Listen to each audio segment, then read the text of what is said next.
Hello everyone. कैसे आप सभी? उम्मीद करती हूँ बढ़िया ही होंगे। आज है 29 अक्टूबर। स्टार्ट करते हैं हम आज का इंडियन एक्सप्रेस और द हिंदू के इम्पोर्टेंट आर्टिकल्स के एनालिसिस। पहली न्यूज़ आती है हमारी इलेक्टोरल बॉन्ड्स से रिलेटेड। जी हाँ, इनकी लीगैलिटी को चैलेंज किया है सुप्रीम कोर्ट में, इसलिए ये न्यूज़ में है। इनके बारे में हमें थोड़ा पढ़ लेना चाहिए, नहीं?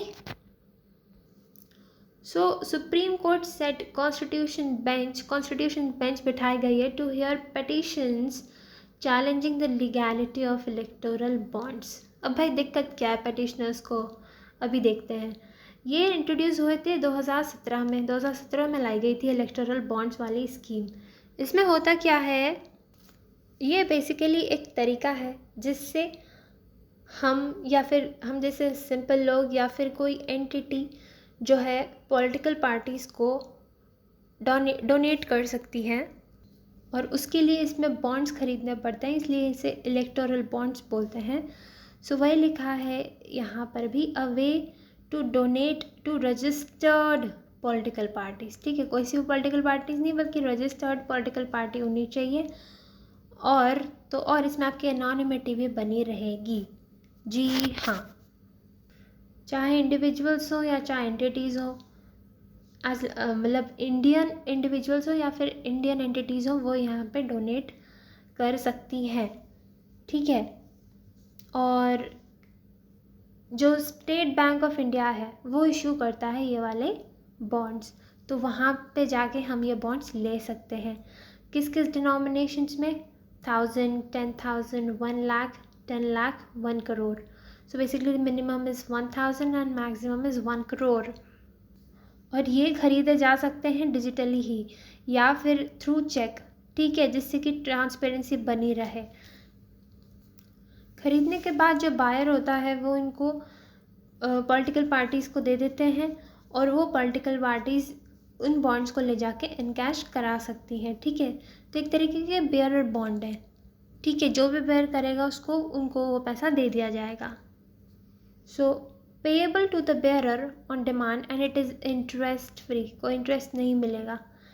ठीक है, और इसे चाहे तो आप अकेले भी खरीद सकते हैं या फिर कुछ लोगों के साथ भी आप मिलके इसे खरीद सकते हैं। जिस दिन इशू किए जाएंगे उसके 15 दिन तक, उसके बाद 15 दिन तक जो है वो वैलिड रहेगा। ठीक है, और जैसे मैंने बताया था कि रजिस्टर्ड पॉलिटिकल पार्टीज़ होनी चाहिए। Only the registered political parties who have secured not less than 1% of the votes polled in the last general election to the Lok Sabha और लेजिस्लेटिव असेंबली। बेसिकली रजिस्टर्ड तो होनी चाहिए, और साथ ही साथ लास्ट जो भी जनरल इलेक्शन हुआ हो, चाहे लोकसभा का या चाहे लेजिस्लेटिव असेंबली का, वहाँ पे जितने भी वोट्स पोल हुए हों कम से कम उनका 1% तो मिले ही सही। ठीक है, तभी जो है वो पॉलिटिकल पार्टीज एलिजिबल होती हैं इलेक्टोरल बॉन्ड्स रिसीव करने के। ठीक है, ये डिजिटली परचेज किए जा सकते हैं या फिर थ्रू चेक। यहाँ कैश नहीं आएगा, यहाँ चेक आएगा। ठीक है, क्योंकि इसमें डोनेशंस बैंकिंग चैनल्स के थ्रू हो रहे हैं, इसमें यह बोला जाता है कि इससे ट्रांसपेरेंसी बनी रहती है। और इसमें ऑब्लिगेशन भी होती है पॉलिटिकल पार्टीज़ पे। ऑब्लिगेशन होती है कि वो फंड्स जो है कैसे यूज़ किए गए हैं वो उन्हें बताना होता है। ठीक है, अब इसके बेनिफिट्स की बात करें तो वो क्या है। पहला तो ये बोला जाता है कि क्योंकि बैंक के थ्रू जो है पूरे डोनेशन किया जा रहा है तो उससे ट्रांसपेरेंसी बनी रहती है। और क्योंकि कैसे यूटिलाइज किया जा रहा है उन फंड्स को वो भी रिवील करना होता है पॉलिटिकल पार्टीज़ को। वो भी एक कहीं ना कहीं ट्रांसपेरेंसी लाता है, और उतना ही नहीं, वो अकाउंटेबिलिटी भी लाता है। Political parties become accountable. ठीक है, कि कहाँ आप किस तरह से यूज़ कर रहे हैं। उसके बाद डिस्करेज कैश ट्रांजेक्शन्स होते नहीं, इसमें सब डिजिटल होता है या फिर थ्रू चेक के थ्रू हो रहा है। और डोनर की आइडेंटिटी प्रोटेक्टेड है, डोनर की एनोनिमिटी बनी रहती है। ठीक है, ये सारे कुछ बेनिफिट्स आ जाते हैं। चैलेंजेस की अगर हम बात करें तो ये है क्योंकि इसमें जो डोनर्स की आइडेंटिटी है वो हिडन रहती है, तो कहीं ना कहीं कहते हैं इससे करप्शन वगैरह जो है बढ़ सकता है। ठीक है, हमें पता ही नहीं होता कौन सी पार्टी, कौन व्यक्ति या कौन सी एंटिटी किस पॉलिटिकल पार्टी को कितना डोनेशन दे रही है। ठीक है, और ये भी कहते हैं कि क्योंकि SBI जो स्टेट बैंक ऑफ इंडिया है वो तो गवर्नमेंट ओन्ड कंपनी है, सो जब गवर्नमेंट होगी वो तो पता लगा सकती है कि भाई कहाँ से किसको कितना फंड मिला है। ठीक है, सो क्योंकि इसमें करप्शन वगैरह के स्कोप है, इसलिए कहते हैं इससे डेमोक्रेसी वगैरह भी अफेक्ट होगी, फ्री एंड फेयर इलेक्शंस नहीं होंगे। ठीक है, और जो पहले लिमिट होती थी डोनेशन पे, वो कहीं ना कहीं इसमें वो लिमिट हटा दी गई है कि आप कितना डोनेशन दे सकते हैं, वो लिमिट नहीं है। ठीक है, सो ये सारे कुछ चैलेंजेस हैं और इन्हीं की वजह से इलेक्टोरल बॉन्ड्स की लीगैलिटी को चैलेंज किया गया है सुप्रीम कोर्ट में। आई होप ये समझ में आया हो। अब बढ़ते हैं आगे। नेक्स्ट आता है मिनिमम एक्सपोर्ट प्राइस। अब ये क्या है? बेसिकली जब भी किसी कमोडिटी की प्राइस हमारे खुद के डोमेस्टिक मार्केट में, हमारी कंट्री में अगर काफ़ी बढ़ जाती है या फिर किसी कमोडिटी की अवेलेबिलिटी कम हो जाती है, तो इसमें सरकार क्या करती है ना, एक्सपोर्ट पे कुछ रिस्ट्रिक्शंस लगाने के लिए जो एक्सपोर्ट प्राइस होती है उसको कह देती है कम से कम इतने प्राइस में तो आपको एक्सपोर्ट करना ही पड़ेगा। ठीक है, उससे डोमेस्टिक मार्केट में सेलिंग ज़्यादा होती है। तो वही बात है, अभी अनियन के एक्सपोर्ट्स पे गवर्नमेंट ने जो है मिनिमम एक्सपोर्ट प्राइस लगाई है। क्यों लगाई है? To increase availability in domestic market and to contain its price, उनके प्राइसेस को कम करने के लिए।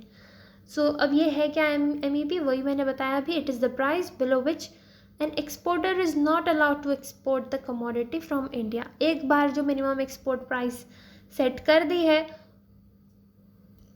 उसके नीचे एक्सपोर्टर जो है एक्सपोर्ट नहीं कर सकता है इस वाली कमोडिटी को इंडिया से। ठीक है, तो ये एक तरीके की क्वांटिटेटिव रिस्ट्रिक्शन होती है ट्रेड पे, और कुछ ही टाइम के लिए होती है, जब तक मार्केट में फ्लक्चुएशंस बने रहते हैं, थोड़े प्राइसेस वगैरह हाई रहती है तब तक के लिए। बाद में नॉर्मल होने पे इन्हें हटा भी दिया जाता है। इससे फ़ायदा ये होता है जैसे कि अनियन जैसे कमोडिटी हो गई जो एग्रीकल्चरल प्रोड्यूस होते हैं, जिसमें फार्मर्स को काफ़ी रिस्क होता है कि उनको प्राइसेस ढंग के मिल पाए या नहीं मिल पाए उनके प्रोडक्शन के लिए। तो ऐसे केसेस में जब मिनिमम एक्सपोर्ट प्राइस लगा देते हैं तो उससे फार्मर्स को हेल्प मिलती है कि उनको अच्छे से अच्छा दाम मिल पाए उनके क्रॉप के लिए। सो ये बातें मिनिमम एक्सपोर्ट प्राइस की। अब बढ़ते हैं आगे। अब न्यूज़ आती है कतर से रिलेटेड। कतर में क्या हुआ ना, कुछ 8 फॉर्मर इंडियन नेवी ऑफिसर्स थे, उनको डेथ सेंटेंस सुना दिया गया है। जी हाँ, और इससे थोड़ी कतर और इंडिया में टेंशन्स बढ़ी हैं। उन पे चार्जेस थे स्पाइंग के, on charges of spying on a submarine programme on behalf of Israel.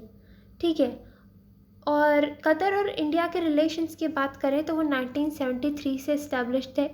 सो अभी 50 साल हो चुके हैं पॉलिटिकल रिलेशनशिप को। और तो और इंडियंस की बात करें तो कतर में लार्जेस्ट एक्सपेट्रिएट कम्युनिटी है इंडियंस।